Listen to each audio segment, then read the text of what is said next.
Jaod bura mage Melisha Odhiambo koro dwaro mondo gavana ma Siaya James Orengo mondo owuo apisi matend migepe mare kendo wal jokanyo manyien kaluwore gi mibadhi ma koro miyo jotich bura ochungi e tich e kauntino.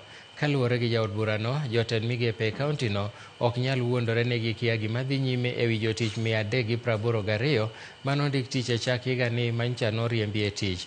Odhiambo mane loso Mutumbwe sub-kaunti ma Yala e kinde pogo omenda mag jiwo ohand rowere kod mine owacho ni sa oseromo mondo mi Orengo chan ode mondo mi one ni kaunti ma Siaya otiyo ne jopiny kaka dwarore.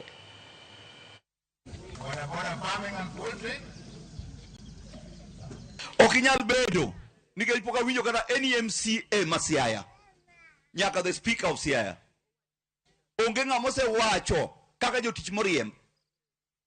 To joma noriemb ka wacho ni mondo mi barua ne gichiwo asoya ma 300,000. Mine moko uso dhok, mine moko ouso lowo ni mondo mi asoya mondo nyathino yud tich. I'm calling upon EACC to be a bit faster mondo joma imako mak, joma dhi jela odhi. And if in any way the people around Orengo are found to be culpable,